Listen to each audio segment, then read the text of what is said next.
Hi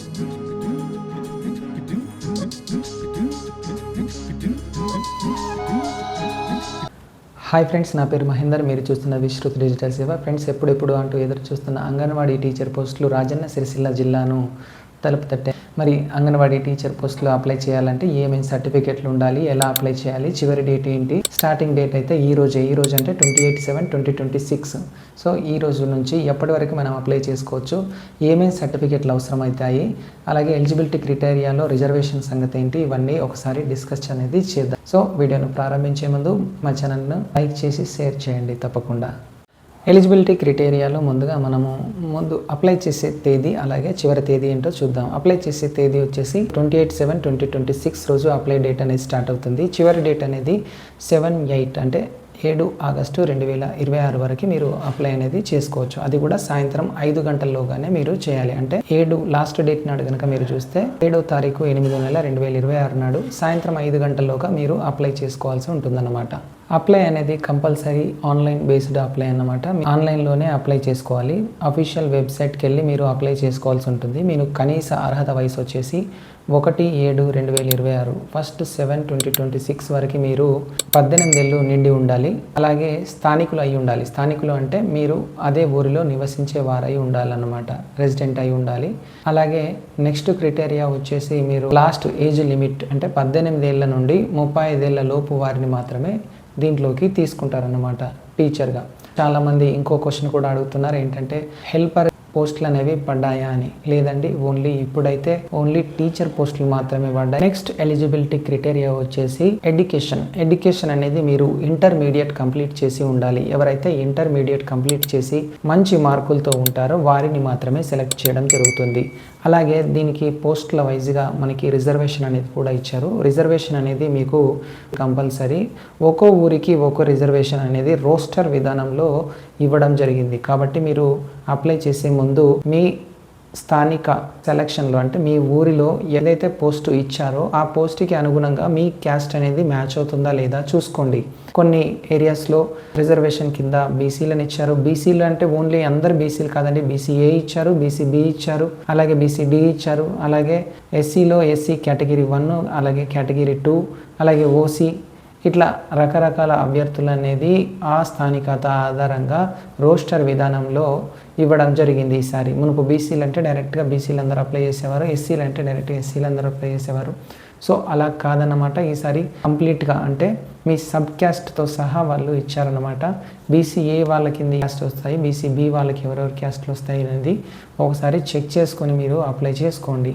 అయితే ఈ roster విధానం వల్ల కొందరికి నష్టమైతే జరుగుతుందండి. ఆల్రెడీ మంచి మార్కులతో మంచి నాలెడ్జ్తో ఉన్న వాళ్ళు కూడా ఈ రోస్టర్ విధానం సెలక్షన్ క్యాస్ట్ వైజ్గా సెలెక్ట్ చేయడం వల్ల ఏమవుతుందంటే మంచి చదివి మంచిగా నాలెడ్జ్ ఉన్న అభ్యర్థులు ఎవరైతే ఉన్నారో వాళ్ళు దూరం కావడం జరుగుతుంది. అంటే సపోజ్ మనకు బీసీలు అంటే డైరెక్ట్గా బీసీలు మాత్రం సెలెక్ట్ చేసేవారు, లేదా ఏ బి ఇట్లా డివైడ్ చేసి సెలెక్ట్ చేయడం వల్ల ఆ అభ్యర్థులు ఎన్నో ఏళ్ళుగా ఎదురు చూస్తారు పోస్టుల గురించి పాపం.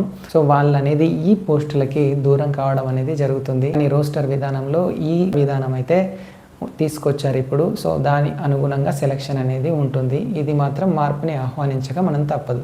దీనిలో ఇంకొక విధానం వచ్చేసి కొన్ని మార్కుల్ని కూడా ప్రవేశపెట్టడం జరిగింది ప్రత్యేక కేటగిరీ కింద. ఈసారి ప్రత్యేక కేటగిరీ కింద వితంతువులకు మరియు దివ్యాంగులకు 5 మార్కుల కేటగిరీ అనేది మీకు ప్లస్ పాయింట్గా చూపిస్తారనమాట. సో మీకు వచ్చిన మార్కుల కంటే మీకు 5 మార్కులు. అలాగే ఎవరైతే అనాథలు ఉన్నారో వాళ్ళకి 10 మార్కుల్ని ప్లస్ చేసి ఆ తర్వాత పర్సంటేజ్ని పరిగణలోకి తీసుకుంటారు. సో ఇది గమనించుకోండి. మీరు ఎలిజిబుల్ ఉంటే కనుక సంబంధిత సర్టిఫికెట్లు అనేది చూసుకోండి. అంటే క్యాస్ట్, రెసిడెన్సు మీరు అప్లై చేసేటప్పుడు గుర్తుంచుకోవాల్సిన విషయాలు ముఖ్యంగా వీటితో పాటు మీరు స్పెషల్ కేటగిరీ అయి ఉంటే అంటే దివ్యాంగులు, వికలాంగులు ఎవరైతే ఉన్నారో వాళ్ళు ముఖ్యంగా మీరు గుర్తుంచుకోవాల్సింది ఏంటంటే సదరం సర్టిఫికెట్ మీతో ఉండాలి. సదరం సర్టిఫికెట్ ఉంటేనే మీరు దివ్యాంగులకు ఎలిజిబుల్ పోస్టు అప్లై చేయగలరు. దాని ద్వారా మీరు 5 మార్కులు పొందగలరు. భర్తను కోల్పోయిన వారు, వితంతువులు ఎవరైతే ఉన్నారో విడోస్, వాళ్ళకి 5 మార్కుల్ని కేటాయించడం జరుగుతుంది. సో 5 మార్కుల్ని మీకు కేటాయిస్తారు. డెత్ సర్టిఫికేట్ కూడా యాక్సెప్ట్ చేయడం జరుగుతుంది. ఇది చూసుకోండి. వచ్చేసి అనాథలు ఆర్ఫన్స్ ఎవరైతే అనాథలు ఉన్నారో వాళ్ళకి ఆ సర్టిఫికేట్ సంబంధించిన సర్టిఫికేట్ ఏదైతే ఉందో దాన్ని మీరు దగ్గర ఉంచుకోండి. సో సంబంధిత అధికారులు మీకు అప్లై చేసినప్పుడు అప్లోడ్ చేయాల్సి ఉంటుంది ఈ సర్టిఫికేట్లు అనేవి ఒరిజినల్స్. అలాగే మీరు వెరిఫికేషన్ టైంలో చూపించాల్సి ఉంటుంది అన్నమాట సంబంధిత అధికారులకు. సో ఇవి దృష్టిలో ఉంచుకొని మీరు సర్టిఫికేట్లు అనేవి అందుబాటులో ఉంచుకోండి.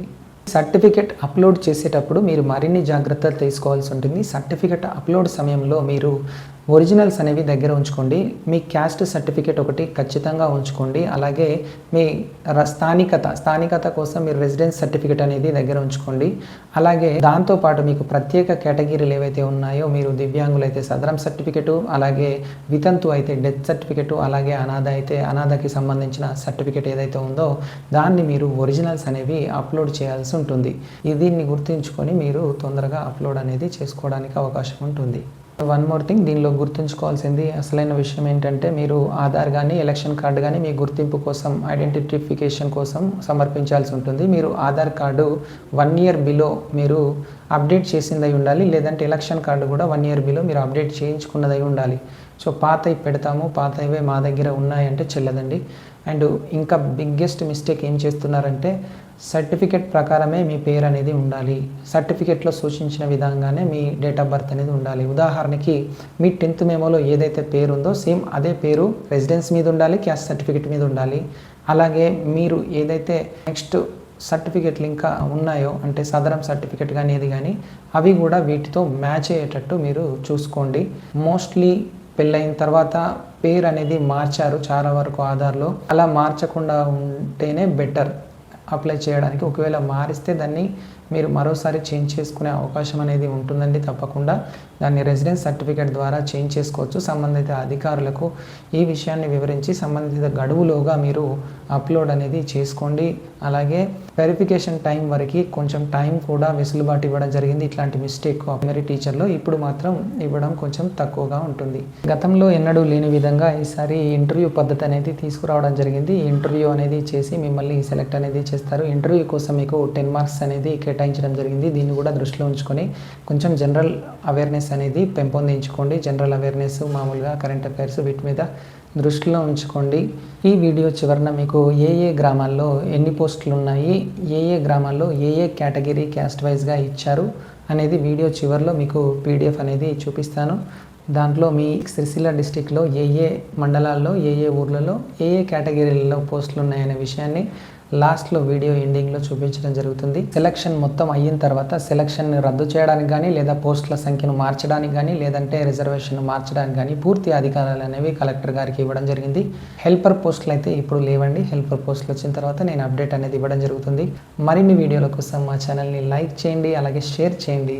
ఛానల్ కొత్తగా విజిట్ చేస్తే మాత్రం సబ్స్క్రైబ్ చేయండి. Thanks for watching this video. Have a nice day.